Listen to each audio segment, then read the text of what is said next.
नमस्कार दोस्तों, आप पढ़ रहे हैं कक्षा 10वीं एनसीईआरटी गणित। आज हम पढ़ेंगे प्रश्नावली 8.2 के प्रश्न क्रमांक 3 और प्रश्न क्रमांक 4 को। तो ध्यान से समझना।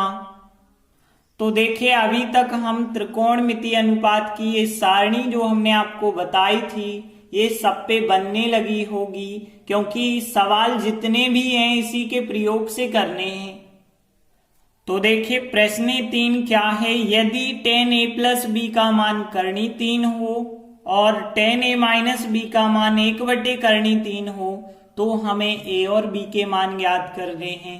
और यहाँ पे संकेत हमें दिया गया है कि a प्लस बी मतलब दोनों का योगफल 0 से लगा के 90 तक हो सकता है, और a कोण बड़ा है b कोण से।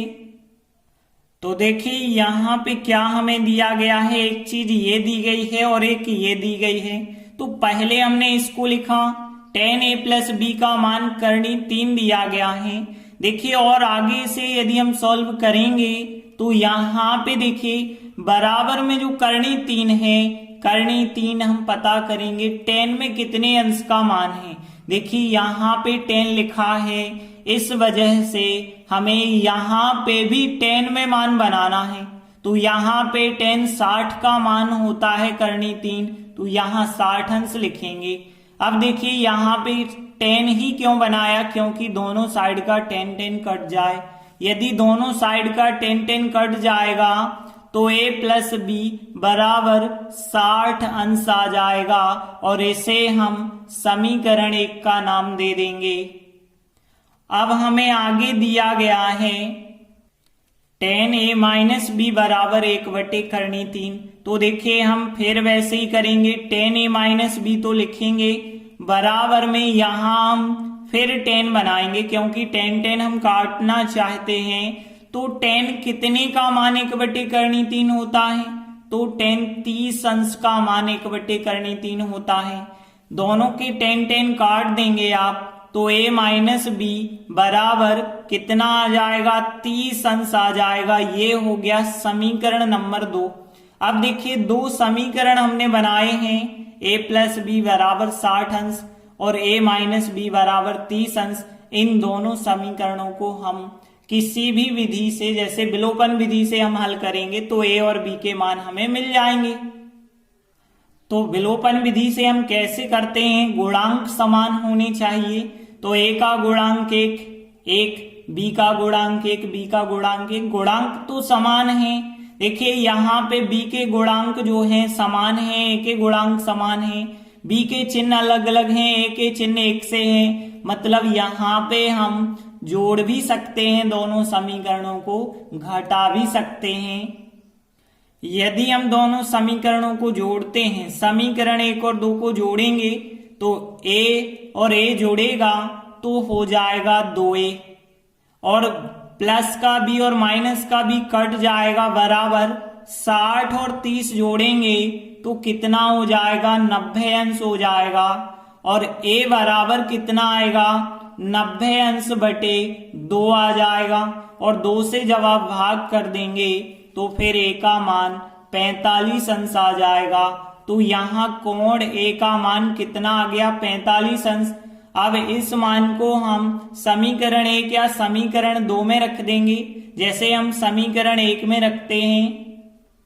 तो a का मान समीकरण 1 में रखने पर हमने लिखा, आप देखिए एक ही जगह 45 रखेंगे, तो यहाँ 45 अंश प्लस b है, और बराबर में कितना है, 60 अंश है।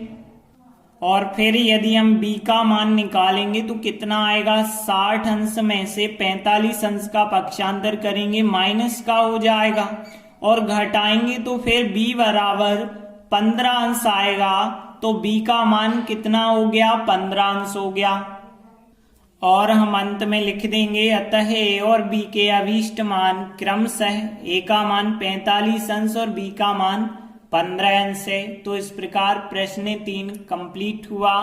इसके बाद अगला प्रश्न 4 है, बताइए कि निम्नलिखित में से कौन कौन सत्य हैं। तो यहाँ पे हमारे पास 5 क्वेश्चन हैं, इनमें से कौन कौन से कथन सत्य हैं या असत्य हैं हमें बताना है और कारण सहित अपने उत्तर की पुष्टि करना है कि ये असत्य है तो क्यों है, सत्य है तो क्यों है।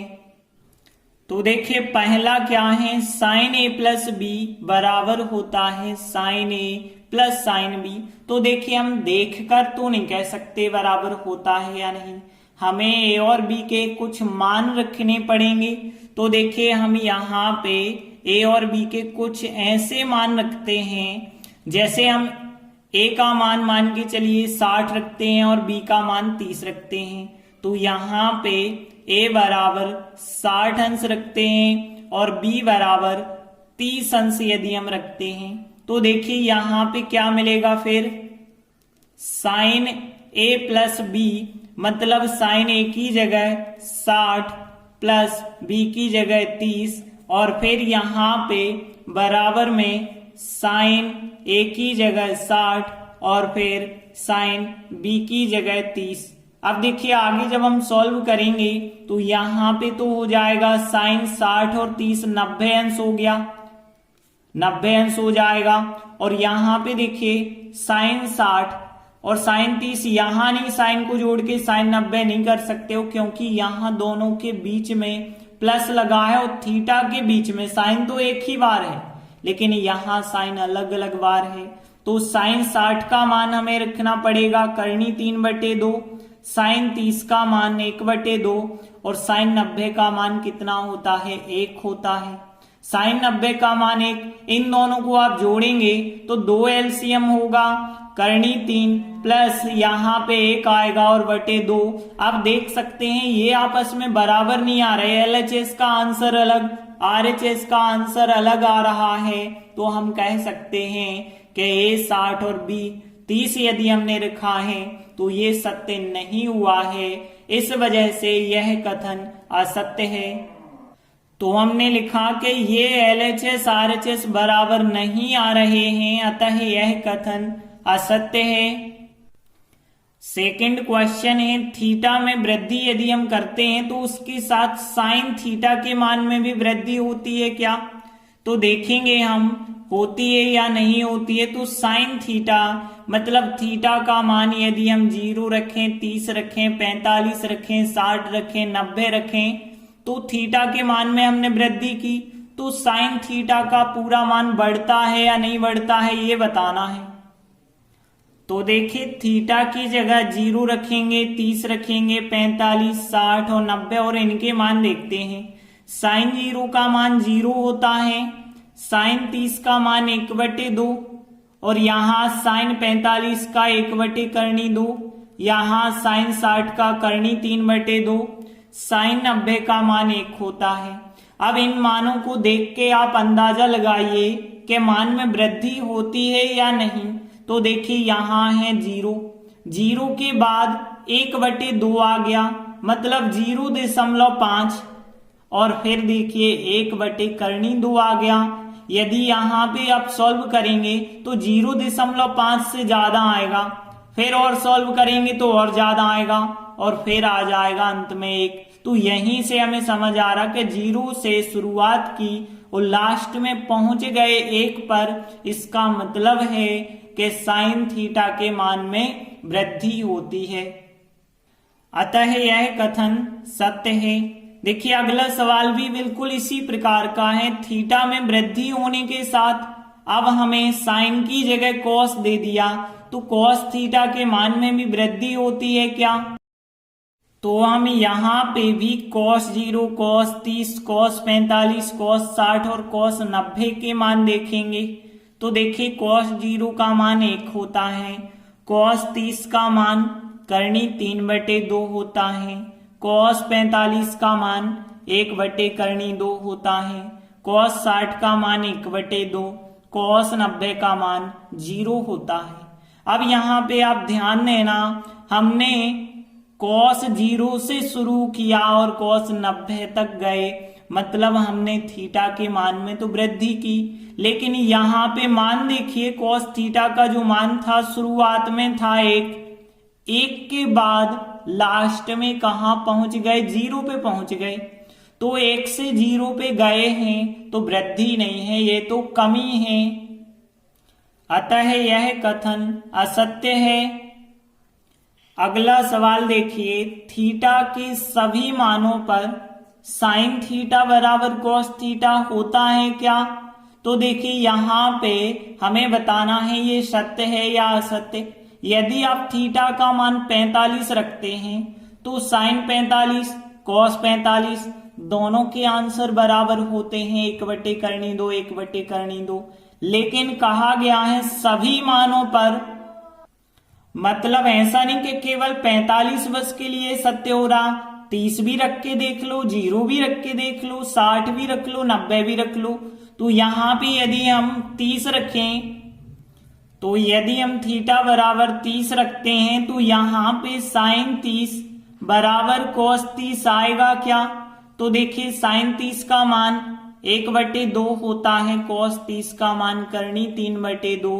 ये बराबर नहीं आ रहे, 45 अंश में तो बराबर आ रहे हैं, लेकिन कहा गया है सभी मानों पर, मतलब 30 पे 60 पे 90 सब पे बराबर होना चाहिए, और ये सब पे बराबर नहीं होगा, इसलिए यह कथन असत्य हो जाएगा, अतः यह कथन असत्य है।